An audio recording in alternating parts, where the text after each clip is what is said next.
कल ही मुझे इंस्टा पर एक कमेंट रिसीव हुआ था, आप यहाँ स्क्रीन पर देख सकते हो।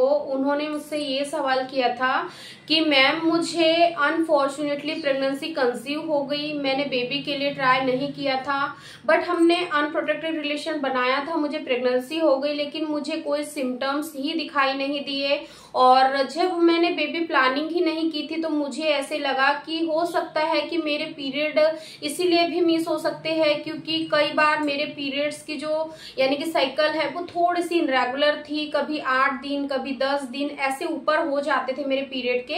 इसीलिए मैंने इस महीने ज्यादा कोई ध्यान नहीं दिया, ना ही मैंने कोई सिम्टम्स को मॉनिटर किया।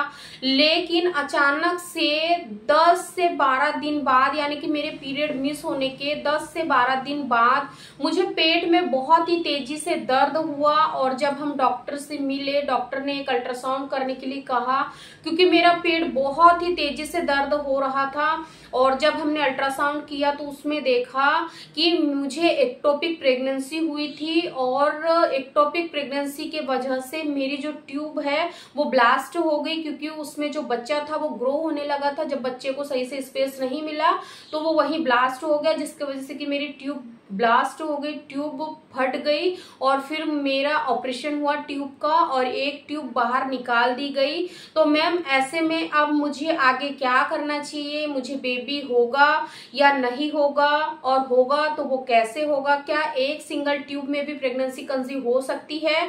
तो अगर आप भी इन सवालों के जवाब को डीप में जानना चाहते हैं तो आज की इस वीडियो में आप लोग हमारे साथ एंड तक जरूर बने रहे। एक भी पॉइंट अगर आपने स्किप किया तो आपको कुछ भी समझ नहीं आएगा, इसीलिए आप लोग वीडियो को शुरू से लास्ट तक जरूर देखें। चलिए आज के इस वीडियो को हम लोग शुरू करते हैं।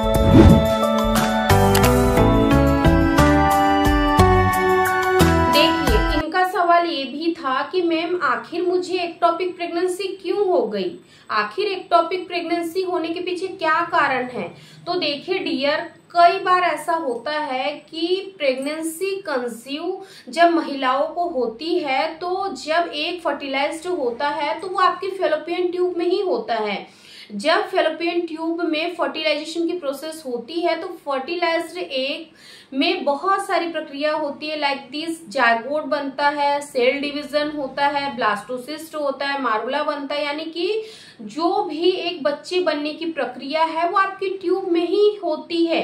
और जो आपका बच्चा है वो ऑलमोस्ट 4 से 5 दिन ट्यूब में ही रहता है। फिर जब वो जायगोट का फॉर्मेशन हो जाता है, ब्लास्टोसिस्ट बनता है, तो ये जो ब्लास्टोसिस्ट होता है ना, ये लुढ़कते लुढ़कते जाता है, और जब ये आपके गर्भाशय में पहुंचता है वहां पर ये अपने लिए सुटेबल यानी कि जगह देखता है कि वो कहाँ जाकर चिपके। और जब वो लुढ़कते हुए आपके एंडोमेट्रियम की लाइनिंग के पास जाता है तो वहां वो अपने लिए थोड़ी सी जगह बनाता है, उसको हल्का सा कुरे देता है, और फिर वो वहां पर सेटल हो जाता है। ऐसे करके एक महिला को सक्सेसफुली प्रेगनेंसी कंसीव होती है इम्प्लांटेशन होने के बाद।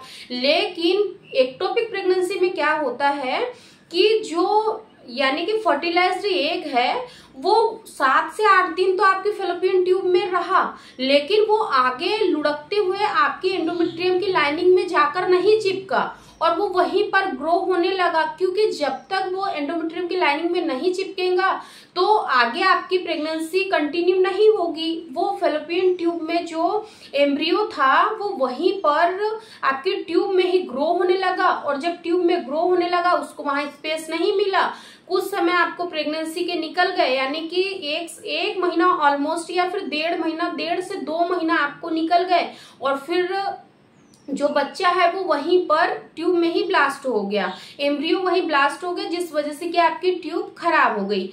तो ऐसा होता है एक्टोपिक प्रेगनेंसी में। एक्टोपिक प्रेगनेंसी होने के पीछे बहुत सारे रीजन जिम्मेदार होते हैं।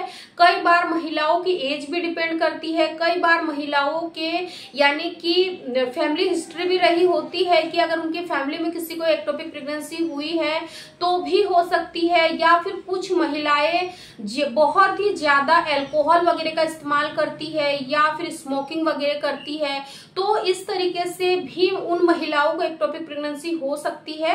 तो ऐसे बहुत सारे कारण हैं जो कि एक्टोपिक प्रेगनेंसी के लिए जिम्मेदार होते हैं। अब हम बात करते हैं कि इनका ये सवाल था कि क्या एक सिंगल ट्यूब से भी प्रेगनेंसी कंसीव हो सकती है, और अगर हो सकती है तो मुझे क्या करना चाहिए।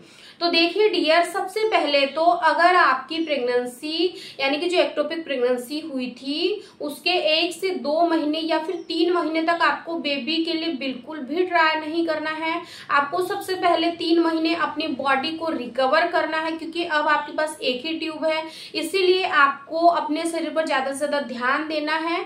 और जब आप प्रेगनेंसी के लिए ट्राई करते हो तो उससे पहले ही आपको डॉक्टर से मिलकर फॉलिक एसिड वगैरह की मेडिसिन चालू कर देना है। आपकी डाइट में आपको प्रोटीन से भरपूर चीजों को खाना है, प्रोटीन रिच डाइट आपको यहाँ पर रखनी है।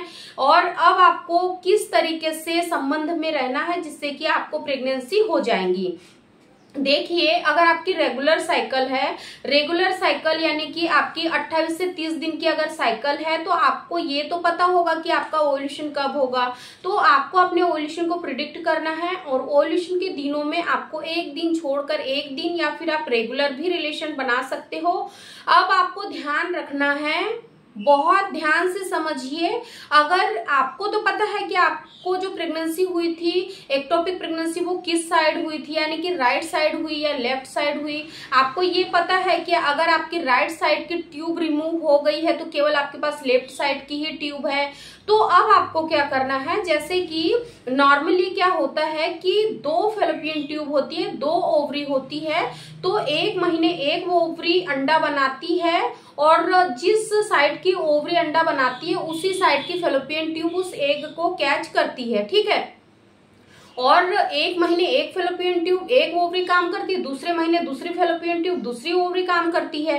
अब अगर आपके पास एक ही फैलोपियन ट्यूब है लेकिन ओवरी आपके पास 2 है, ठीक है, तो अब आपको क्या करना है कि जिस साइड की आपकी फैलोपियन ट्यूब है, जिस साइड आपकी ओवरी है, आपको जब भी रिलेशन आप बनाते हो तो आपको उसी करवट में सो जाना है। क्योंकि मान लीजिए कि इस महीने आपकी लेफ्ट यानी कि राइट वाली ओवरी ने एग बनाया, लेकिन राइट साइड की जो आपकी फैलोपियन ट्यूब है वो तो रिमूव हो गई, तो वो एग केज होगा ही नहीं, वो कैसे फैलोपियन ट्यूब में बाहर आएगा, है ना। तो वो एग हो सकता है कि वो निकले लेकिन वो नहीं पहुंच पाएगा क्योंकि वहां फैलोपियन ट्यूब आपकी निकल चुकी है। तो आपको केवल एक फैलोपियन ट्यूब से कंसीव करना है। तो जिस साइड की आपकी फैलोपियन ट्यूब है उसी साइड आपको रिलेशन बनाने के बाद में करवट लेके सो जाना है, leg of the wall position करना है।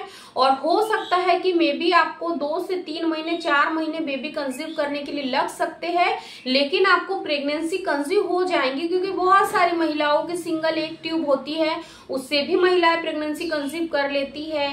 तो आप इस तरीके से टिप्स को फॉलो करें तो डेफिनेटली आपको भी जल्दी से जल्दी प्रेगनेंसी कंसीव हो जाएंगी। और रही बात आपके मन में ये डर है कि कहीं मुझे फिर से एक्टोपिक प्रेगनेंसी तो नहीं हो जाएंगी, तो आप थोड़ा सा अपने आप की ज्यादा से ज्यादा केयर करिए और आप ध्यान दीजिए कि जैसे ही आपके पीरियड मिस होते हैं, पीरियड मिस होने को 1 हफ्ता जहां हो जाता है 1 से 2 हफ्ते बाद ही आपको डॉक्टर से मिल लेना है, ताकि डॉक्टर अल्ट्रासाउंड करके आपको क्लियरली बता दे कि आपको इस महीने जो प्रेगनेंसी कंसीव हुई है वो सही जगह हुई है या नहीं। तो इस तरीके से आपको करना है। फ्रेंड्स, अगर आपके भी कोई वीडियो से रिलेटेड क्वेरीज रहती है तो कमेंट बॉक्स में जरूर नोट डाउन करें। आप अपनी प्रॉब्लम्स के अकॉर्डिंग भी मुझसे बता सकते हैं, तो मैं भी उस तरीके से आपके लिए वीडियो लेके आऊंगी। Thank you.